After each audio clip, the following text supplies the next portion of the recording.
What's up, everyone? Welcome to another episode of The Kennel, episode 131, going into the Browns and the Las Vegas Raiders in Cleveland. Big AFC matchup. We're 5-2. They're 3-3. I mean, there's real playoff implications on the line here. They're definitely still in the run-in for a playoff contender spot. Oh, big time. So we're going to break down the game. We're going to do our hashtag Kennel Quick Predicts. Make sure you follow us on social media at Football Kennel, Twitter, Instagram, Facebook.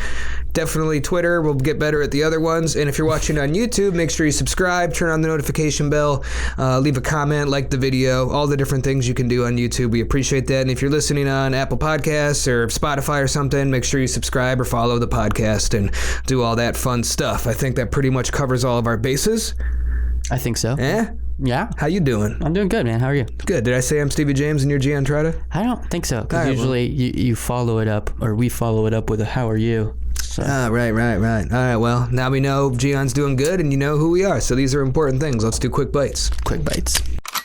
Quick bites. All right, quick bites. The first big one that we need to get into that everyone's been talking about. So first of all, OBJ went out with an Achilles injury, which is devastating. But it was an ACL. ACL, what, isn't that like an Achilles? No, Achilles is like your thing? Ankle, the back of your, it's the Achilles heel, you know what I'm saying? All right, today I learned. And then the ACL is your knee. I just assumed the A in ACL stood for Achilles. Achilles. Or maybe ACL was like an abbreviated form of Achilles. I could see how you might think that, yes. But ACL is a major muscle in your knee. I'm not a doctor. Neither am I, so I could be making this up. No, and then the Achilles is this little tendon right here. Okay, seems bad. So in your heel. He's out for the season, which sucks. It was on the first pass to him. Baker bombs it, underthrows it, gets intercepted. 50-50 ball, but he's running back to make the tackle, sticks his foot in the ground, blows out his knee. So obviously that sucks. We got Odell here. We're big fans of Odell. He's obviously a great receiver. But the question has become, and it's hard not to ask this question, especially after Odell leaves the game. At that point, Baker was 0 for 5 with an interception and things are looking bad. And then he finishes the game with 21, 22, whatever it is, consecutive completions for 5 touchdowns, and we win. 297 yards, three yards short of a 300-yard game with 5 touchdowns. In 3 quarters, basically. Yeah. So he looked like a different quarterback. The evolution of the rookie Baker that we wanted to see last year and especially heading into this year. So the question has been, is Baker Mayfield and this Browns offense better off without OBJ? Now, my gut reaction is no, of course not. And Baker was asked this question, and he said it was offensive to even go there the same week he was injured. It's his teammate. That's the correct response. And Kevin Stefanski said, of course not, no way. Of course not, no way. Which he has to say that. If he was like, yeah, I think we are, you can't. I mean, obviously. So we don't know what he really thinks on it. Despite all this, OBJ is still your star player, so of course you can't really say that about your star player. Yeah, and he does a lot of things to a defense that helps our running game, that helps open up things underneath. So it's not just when he's getting catches. If he's stretching the field, if he's getting double covered, all of these things impact what we're able to do on offense. That's fair to point out. OBJ is not a play receiver. He's a playmaker. Mm-hmm. So, yeah, he does a lot. And obviously, I think it's pretty obvious the offense will miss him as a playmaker. Like you said, what he brings outside of strictly receiving the ball. Not, of course, he's one of the best receivers in the league in history at this point in his career, despite the drop down because of injuries the past couple of seasons. I think where we're going to miss him more is on the other ends. It's like how he impacted the run, how he impacted the openness of other receivers and other routes and stuff like that. And, of course, taking the focus away from the defense. Yeah, and you're going to miss 3 touchdown games like he had against the Cowboys. I know that hasn't happened a lot for us with the Browns, but he proved in that game, albeit against a bad defense, that he does have the propensity to still do things of that nature. But when you get into the stats, we stand for all Browns players. We'll admit it. We always look through brown and orange colored glasses. But if you look at the stats, here's the reality of what's been going on. If you look at the past 2 seasons, this season and last, with Odell Beckham on the field, Baker Mayfield's completion percentage is just under 60%. It's 59.9%. That's just with Odell on the field. When he's off the field, Baker's completion percentage is 70.4%. That's a 10-point swing. That's extremely significant. You're looking at just under 60%. That's really bad for the NFL. And compared to just over 70%, that's what all the really good passers, that's around. That's what I was going to say. It's like, isn't that what you generally call the standard when it comes In to today's- the above average to good to great quarterbacks in today's NFL. Yeah, it's a lot more common in today's NFL. And then if you look at this season, Baker Mayfield's completion percentage targeting receivers that are not Odell Beckham is 78.6%, which is outrageous. And his off-target rate is just 10.7%, and he has a QBR of 96.2. That's when targeting non-Odell receivers. Those are elite numbers. Yeah. That's top 5 quarterback play in the NFL. If you look at it, I understand there's more to it, just looking at the data. Now, however, when he's targeting Odell this season, his completion rate drops and is down to that 60% number. His off-target percentage goes up to 28%, and his QBR goes all the way down to 73. That's a substantial difference. I mean, night and day. You go from really good quarterback to bad quarterback, and these numbers are from an ESPN article. I forget who the writer was. That's my bad, but I saw him floating around on Twitter all over the place.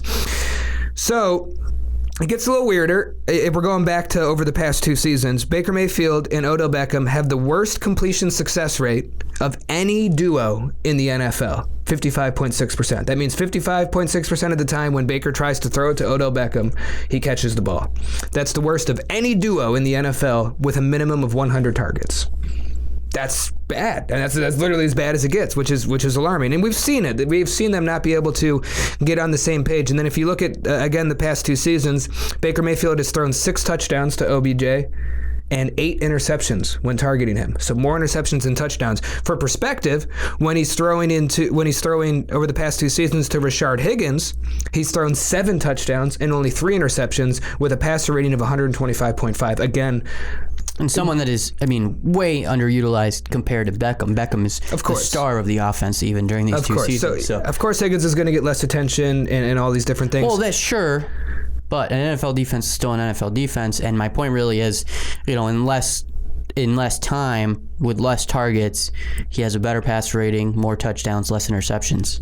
So the answer is, looking at the statistics, is Baker better when not targeting OBJ? Statistically, yes. By a lot. By a significant margin. And I'm not happy to sit here and say that. Again, I love OBJ. I want him to do great things, but we haven't seen it. And those are the numbers. And we've talked about it, and we've seen it with the eye test. OBJ and Baker have never seemed to have gotten on the same page. The only game really OBJ looked like old OBJ is that game against the Cowboys. And that was still a game in which he didn't have over 100 receiving yards, didn't have those 10 catches. It's still, he had the touchdowns, he threw the touchdown and stuff like that. But from if you look at what Devontae Adams did last week, he had 13, 14 catches, 190 yards. TJ Lockett, 15 catches, 200 yards. And I'm not saying what the hell, OBJ, why don't you have 200 yards? I'm not saying it like that. I understand it's a different offense. But when you have a top 5, top 10 wide receiver, those kind of games should occur every so often. They're really the expectation.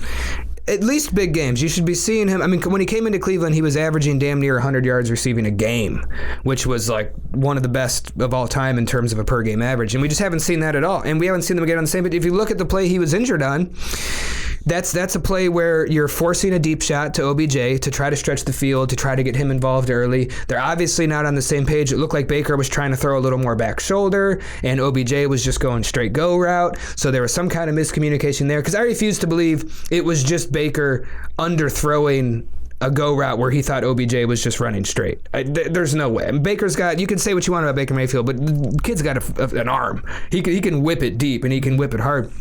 So I don't think that was the case. I just think they just haven't been able to get on the same page at all. And we see that, and it sucks, but I think that's the reality of the situation. So now moving forward, we saw it in the Bengals game, but in this Raiders game and after the bye throughout the season, that's really going to be the telltale sign. If we see a completely different Baker for the rest of the year and we see that evolution of the rookie Baker, then it kind of cements the whole thing. And my hope would be moving forward, we keep Odell. He's able to get healthy in the offseason, and coming back into the new season, the coach, Baker, etc., don't feel pressured to force balls his way, and we can let Baker run the offense, which is when he doesn't feel pressure to throw it to Odell, it seems it's just make the best play.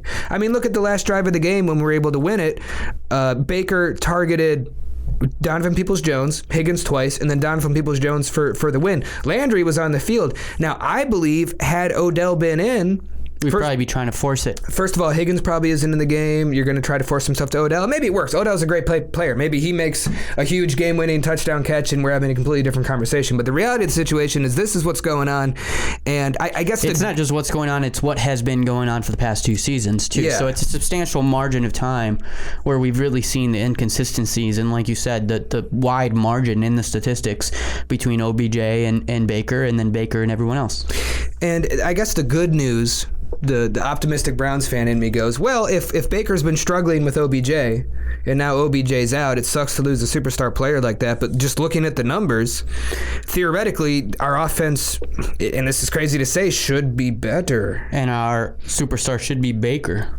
And that should be the idea. And, speaking of which, I mentioned when when Baker's targeting OBJ, he throws 6 touchdowns, 8 interceptions over the past 2 years. But when targeting Rashard Higgins, 7 touchdowns, 3 interceptions, and the Browns fans have been clamoring for Rashard Higgins forever. We were stoked to re-sign him. We see the chemistry that he has with Baker. Against the Bengals, 6 targets, 6 catches, and I believe you were saying before we recorded, it was the first time.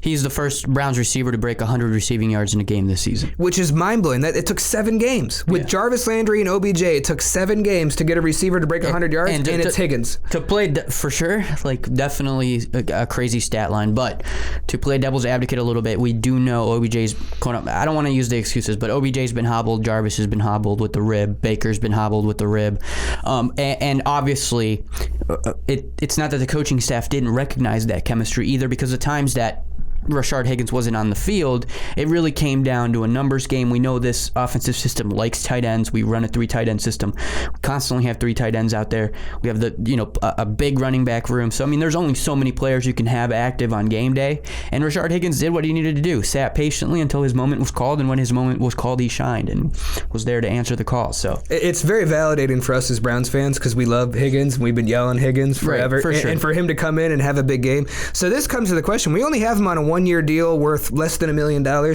Should we just re-sign him now? Do you just re-sign him now? Just get ahead of it? Maybe not now, but I would say it shouldn't have to be like a quick deal, but the talks should begin for sure, and especially we'll see how the season progresses with the chemistry between the two now that the opportunity is there for him to be that X receiver. And it'll be up to Higgins. He said before he wants to be in Cleveland. That's the reason he signed that deal. He said when the deal was offered to him, he called Baker Mayfield and talked to Baker Mayfield about entering free agency or sticking around here, and Baker talked to him about how they want him here, how he wants him here. So I think that chemistry is there, not just on the field, but outside of the field, and I think that'll play a big part in what his decision is. But the Browns obviously have to play ball. Clearly, he's not a superstar receiver. He'll probably go in free agency for very low. But you can't shorthand him, too, because he was obviously loyal to the team, did what he needed to do, and if the performance continues the way it's going, he will get paid. I would love to see him at least open up talks, and before the season's over, it'd be nice if we can extend him on like a 2 or 3 year deal. Nothing like crazy, but even if it was like $10 million for 2 years, $5 million a year, something like that, that's still pretty low for a receiver. Granted, it's your 3rd receiver, blah blah blah. But if you're going to invest in your franchise quarterback Baker Mayfield, and it's obvious that he has chemistry with this receiver, both on and off the field, then an investment in Rashard Higgins is an investment in Baker Mayfield. Exactly. And I think it's one you have to make. Plus, as a Browns fan, Higgins is awesome. Did you see after Baker threw the touchdown to David Njoku, that like diving touchdown pass, and the defender was on the ground, Higgins was walking by and he like played a violin looking at the defender I missed that. And ran off. I saw it in like one of the film breakdowns, and I was like, yes, no taunting, just real quick, just doo-doo-doo, and just ran off. I love that shit. So if I'm the Browns, I'm trying to re-sign Rashard Higgins today. Like I'm starting the talks, and I'm getting that going, and I want to have him re-signed before the season's over. I don't want him going to free agency, because now, especially if Odell's out and the chemistry with Higgins continues for this game and going into the second half of the season, he's got a shot of playing himself into a pretty big contract. There's going to be teams out there that'll take a shot on him and try to steal him away from us. It all depends on his performance moving forward. And you can be loyal to the Browns all you want, but if the Browns offer you $5 million a year and another team offers you $10 million a year, it becomes a tough situation. You know what I mean? For sure. No, I get it. Let's dive deeper into the stats with our matchup against the Raiders. The Raiders. I keep wanting to call them the Oakland Raiders. It'll probably happen at least once before this game is over, but I'll try, or this episode is over, but I will try my best. On to the Raiders. Game preview. 180! What's up?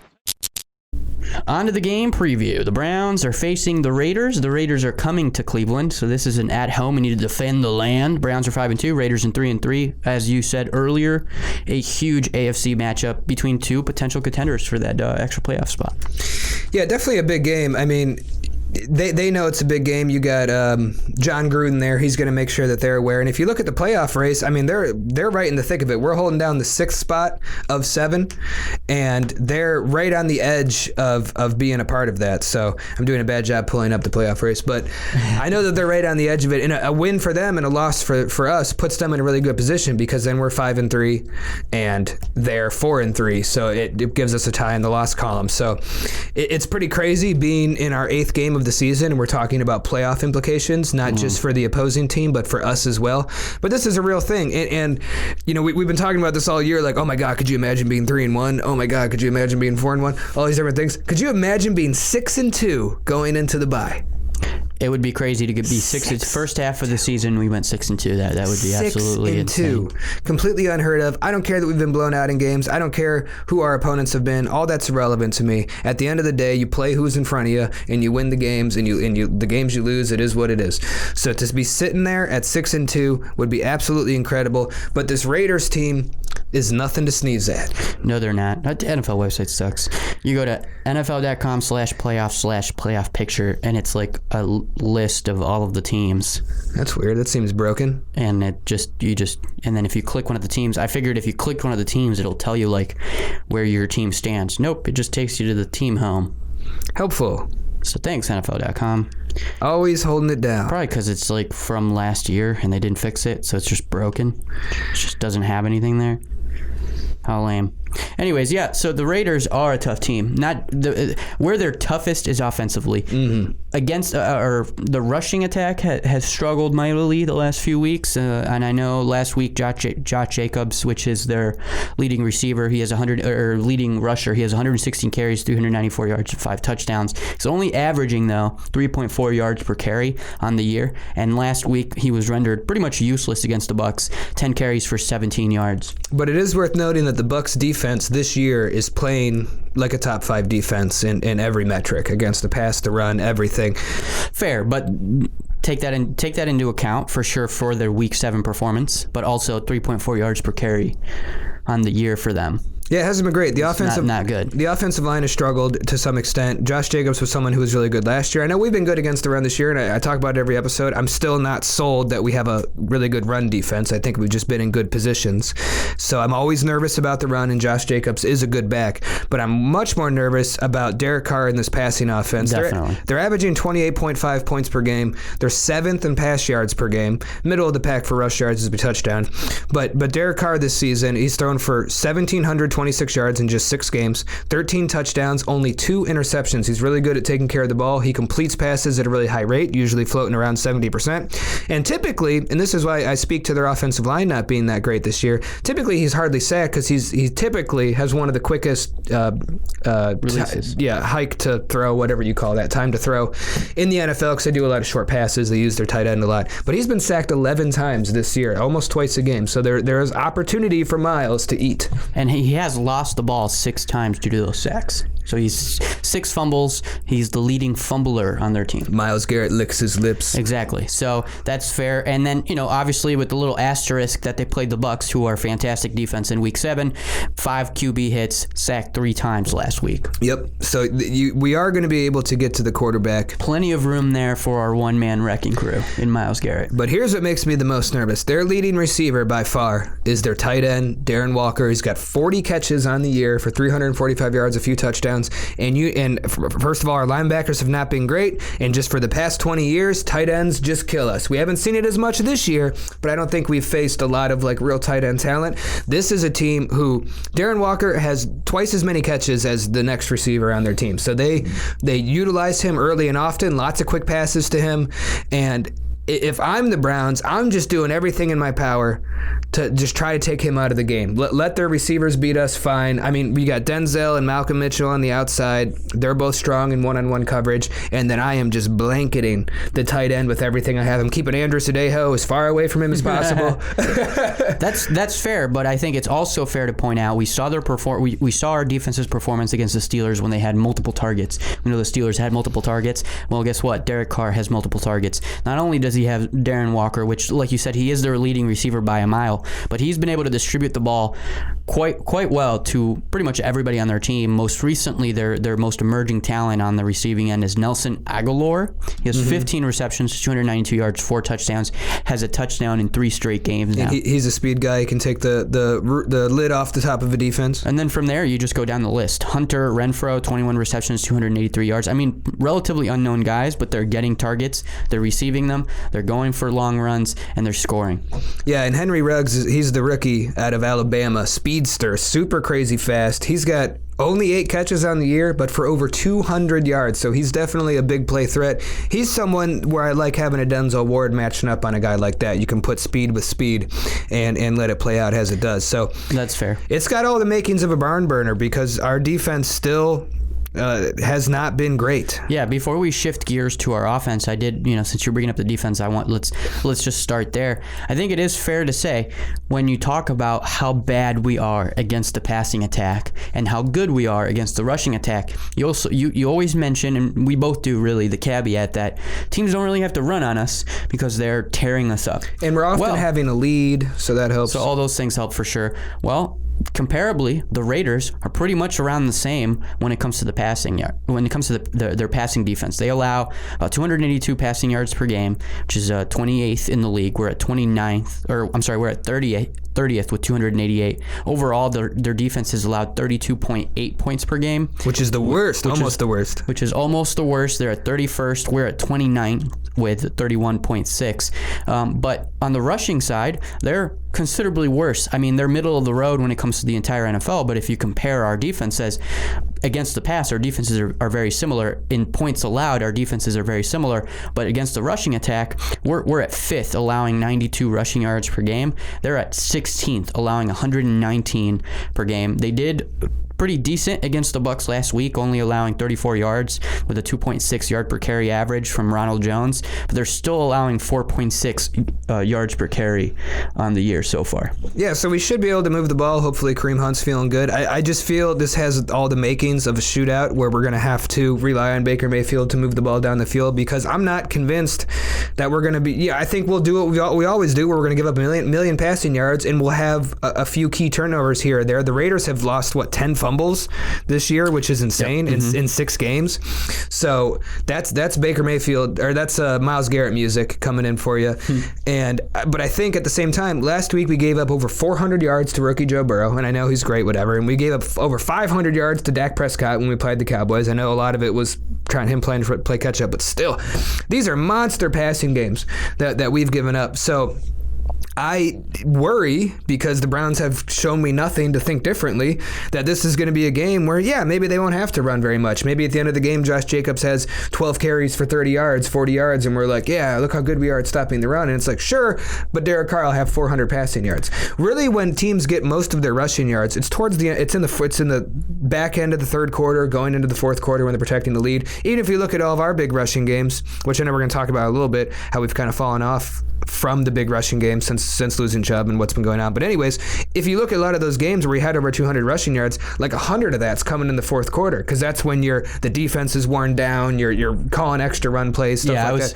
That's when things start to break open. We haven't been in a position, outside of like the Ravens and Steelers, obviously, where we've had to prevent a team from doing that, where we've had to really stop the run where it matters. Sure. So that's my concern with the running game, but my concern more than anything is Derek Carr throwing for 450 yards and 4 touchdowns. I mean, he's capable of doing it. He's capable of throwing 500 yards on us for sure. It's totally possible. But what I was going to say is our goal really here offensively should really be to have a more balanced approach to try to take advantage of the fact that they're not as good against the run. Obviously, they're not as good against the pass. So we need to have a similar game than we did, I believe it was against the Colts. I could be wrong, where we kind of set up the running attack with the passing game the early Colts on. where we threw it like 25 times in the first half to get that lead, and then we ran it the whole second so we half. need to have a game like that where we're basically keeping Derek Carr off of the field. We're keeping that offense off of the field, and we're extending our time of possession with a balanced run to pass game. But I think you're right. I think this will come down to a shootout between these two quarterbacks, and we need to have another MVP type game from Baker Mayfield coming into this game, especially after losing OBJ, really being short on weapons. How are we doing on injuries? Oh yeah, we should talk about that probably. So the sad news on the injuries is we're likely not going to have Austin Hooper because of the appendicitis. He hasn't practiced all week from what I've been reading. He's most likely, which makes sense. You have the bye coming up, so it's very rarely that you see teams rush players back when they know they have the bye so they can get that extra heel time in. So we're not going to see Austin Hooper. We're also not going to be most likely not going to be seeing Jacob Phillips, and still 90%, by the time you guys listen to this, you probably already know Wyatt Teller still. There was some talk of maybe Wyatt Teller playing. He's not totally ruled out, but he hasn't practiced. And again, it makes sense with the bye week coming up. You don't want to rush a player in just to get him re-injured when you were about to have 14 days to get him right. So those are the main guys that aren't going to be playing. And then we have some other injuries, some guys being limited. Jack Conklin, another concern. Let's stick with the offensive line really quickly. So Jack Conklin's been limited. J.C. Tretter's been limited, but I'm never worried about J.C. Tretter. That dude's a warrior. Jarvis has been limited. Larry Ogunjobi's been limited. Kareem Hunt still dealing with some injuries, all that fun stuff. But what really sucks, Myles Garrett hasn't practiced all week. He didn't practice on Wednesday or Thursday. He's got an ankle. We're told it's nothing too serious. They just want to be overly cautious. And with a guy like Myles, I'm not super concerned with him missing some practice time. But I'm just, I tweeted out, Myles, you can have both my ankles. I tagged him like, I'll donate both my ankles to you, whatever it takes. So from what I'm hearing, it's precautionary over everything else. It's been raining like crazy, and here's what I love too. Today, the Browns practiced in the rain, which is good because the forecast for Sunday is calling for rain, which we're talking about all this passing going on. If it's a really wet day out there, that could have an impact on things. But that's why I'm glad Kevin Stefanski today, rather than moving the team indoors, was like, well, let's practice in it then. So that's good. But injury standpoint, still not great. But I think we're getting healthier. And it's football. This is what happens when you're at this point in the season. People are banged up. And like Kevin Stefanski said in his post-game speech to the team after they won, he said, you guys need to give me one more strong week of practice. Give me everything you got, and I'll take care of you going into the bye week. So I think the team's locked in. We're going to give it all we got going into this game, and then we'll have that bye week to finally get healthy. And our bye week's in the perfect place, literally in the middle of the season.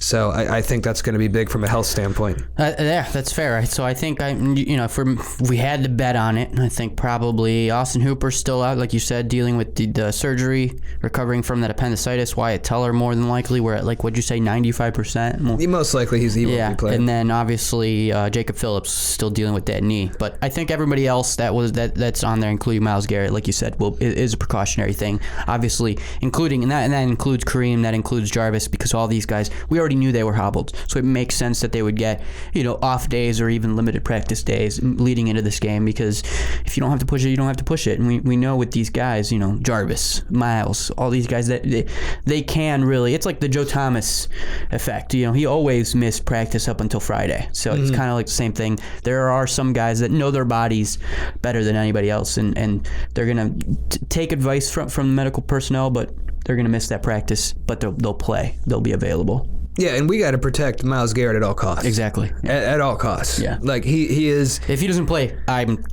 L. It makes it exceptionally difficult without him. I mean, he's leading the NFL in sacks right now with 9 sacks. After getting 2 more and a 4th forced fumble against the Bengals in Week 7. Just insane. And right now, I think I tweeted this out. He is 1 sack away from tying Anthony Pleasant, I think, for 3rd most sacks in Cleveland Browns history.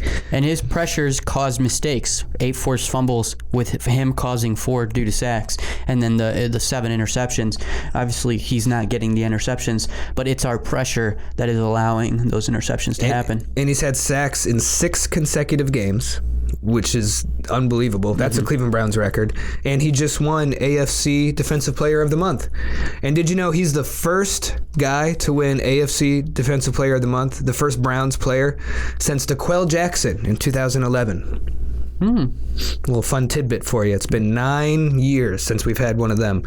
So we need him in the game. He's big. Like I said, I'm still not confident that we'll stop Derek Carr from throwing for a lot of yards. We need help at linebacker and safety. So I think even with the rain, I think we're in for a bit of a shootout, which shootouts are fun. That's fine. But this is a game that I really want to win, and it's also a game where it's pivotal that Baker Mayfield plays at a high level. We need big Baker Mayfield. Even if it's a game where he's not throwing the ball a lot, he has to be crisp as a motherfucker. Yeah. Final thoughts. Final thoughts were pretty much that. I mean, I think we're in store for a shootout. I think the over-under is 56.5, so that's about, 28 points per team? Maybe it's 54.5, 27 points per game. So everyone's projecting for a big game, which I think is fair. The Raiders and Browns have both been giving up over 30 points a game, and they both have good offenses. So it's got literally all the makings of a barn burner, which means it's probably going to be like 17-13 for some ridiculous reason. No, it's definitely going to be high scoring. So what it comes down to is we need Kareem Hunt to have a big game, and we need Baker Mayfield to be the Baker Mayfield that he was last game after those first 5 throws. And it's going to be really interesting to see what this offense looks like coming out of that game and not having OBJ and what things are going to look like moving forward. And then we're into the bye week and everyone can get healthy. We're probably going to get Nick Chubb back after the bye, which will be incredible. And overall, though, I feel good about this game. I'm excited for it. I'm excited. Yeah, I have some final thoughts, but I'm noticing some discrepancies. We noted 7 interceptions, 8 forced fumbles for our defense, but then I was just looking because I wanted to know, because we were at one point leading the league. We were tied, I think, second, actually, in total turnovers caused. I think we're first now, though. Now we're first, but ESPN is telling me 7 interceptions, 7 fumbles for a total of 14. Whatever. The moral of the story is we force turnovers and it's awesome. Yeah. Mostly Myles Garrett. Well, what I was going to say is, we've caused 14 turnovers, and that's really one of the most important keys to this game, I think, is to, you mentioned Derek Carr doesn't throw the ball a lot. Our pressure needs to change that. We need to cause some mistakes. Wait, he does throw the ball a lot. I mean, he doesn't throw a lot of interceptions, is what I meant. Gotcha. Okay. You mentioned Derek Carr doesn't throw a lot of interceptions. Only 2 through 6. Well, we need to change 6 games. Well, yeah. we need to change that. Yes. We need it. We need our pressure to cause interceptions. We need to make Derek Carr make mistakes while they're out there. We need to keep him off the field. Offensively, the way we do that is, like I said, a more balanced game. We obviously need a huge game, another huge game from Baker Mayfield. He needs to keep shutting down the haters because if we lose this game and he has a horrible performance, the talks will inevitably start again on is Baker Mayfield the answer and blah blah blah blah. So he needs to stamp it a little bit more. Especially going into the bye week. I don't want to deal with a whole bye week of Baker sucks, start Case Keenum. Exactly. I just don't want to hear it. It's just the wrong moment for him to have a horrible performance. So he needs to protect the football, but he needs to have a big game. And really offensively, we need to focus on time of possession, keep Derek Carr off the field, and when he's on the field, we need to eat.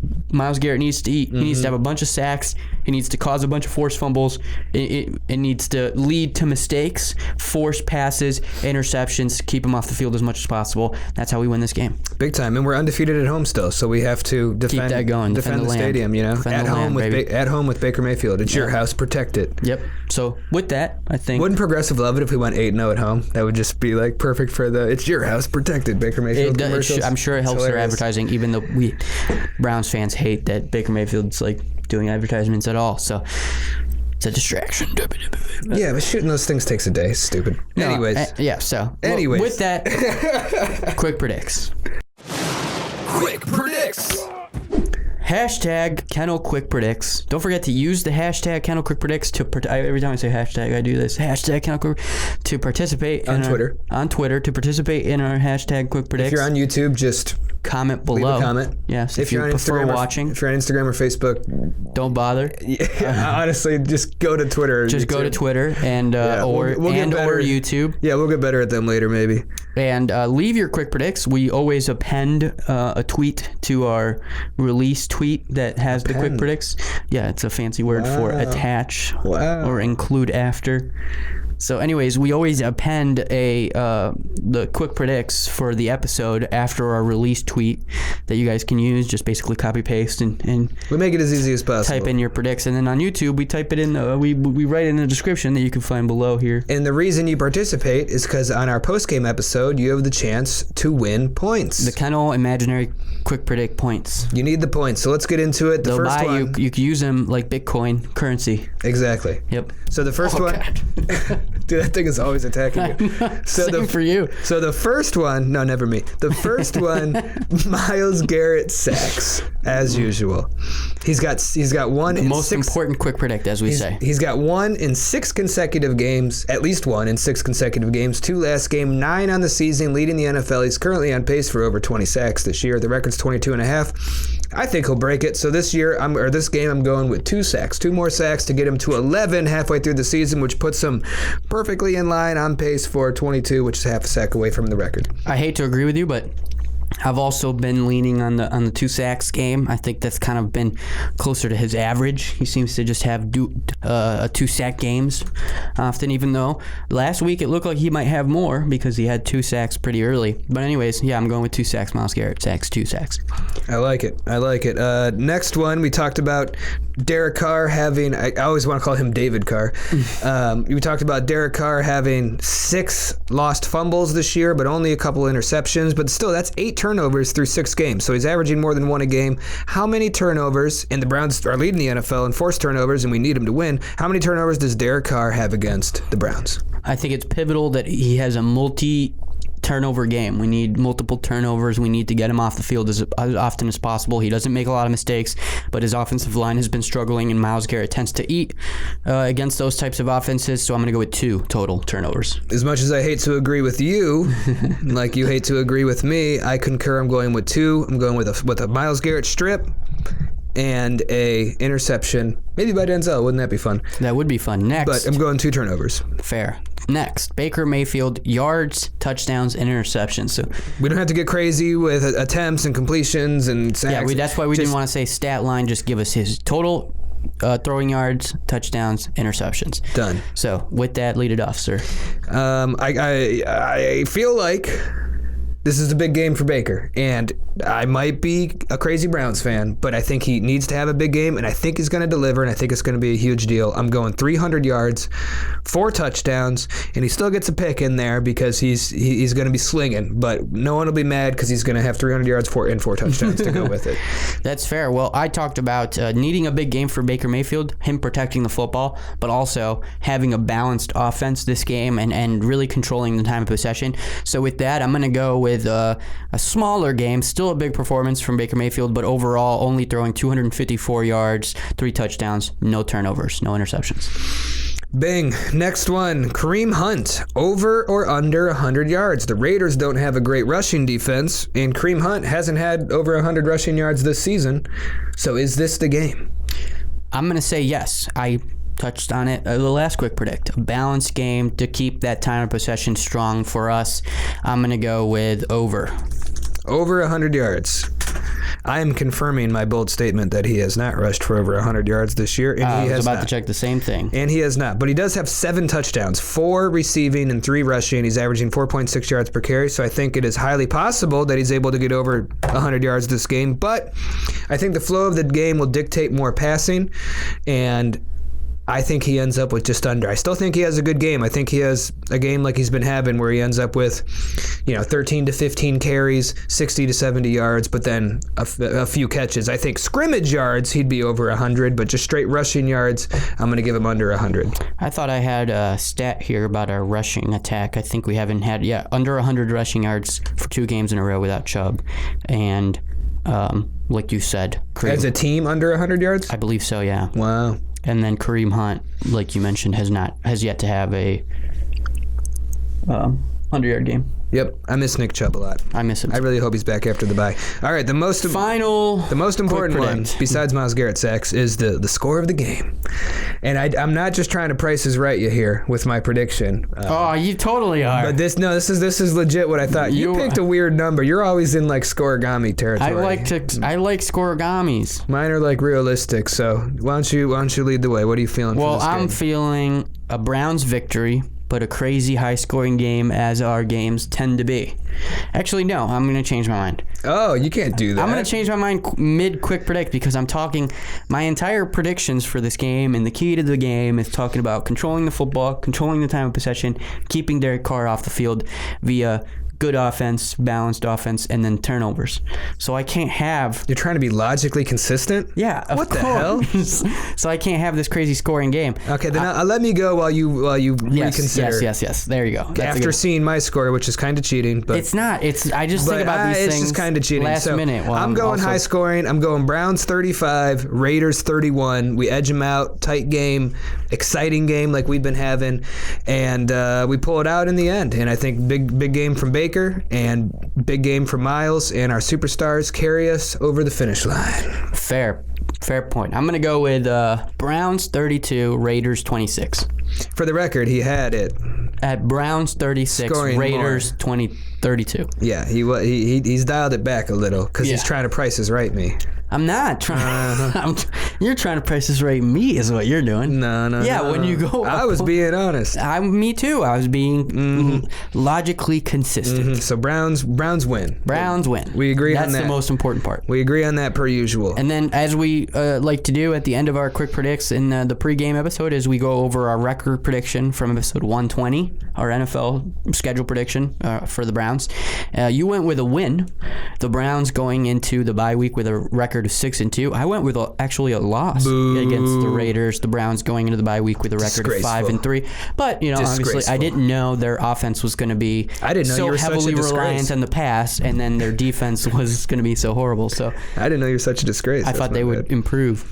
But hey, you've turned it around. You're going for a win now, so you've been converted. As we both do every freaking quick predict. So yep, you're a piece of shit. Including you asshole. No. Who did you say we were going to lose? Oh, man, I got the receipts. I will look up who we lost. Who you said we would lose to. So make sure you use pretty recently, I think like a few weeks ago. No. You were like, Browns are going to lose. You said we would lose against the Cowboys. You said we would lose against the Steelers. Ugh. Yeah, going into Pittsburgh so we can have an epic revenge game at home. Yeah, okay, fair. All right, I'm trying to build storylines over here. You're just being pessimistic. How about the storyline of we're gonna win twice against the Steelers because fuck the Steelers? But I was wrong. But fuck the Steelers. Well, see, again, I'm just smarter too. That's something I have to work with. No, actually, I am winning in the overall quick predicts race. There is no evidence of that because none of the points matter or they kept track of.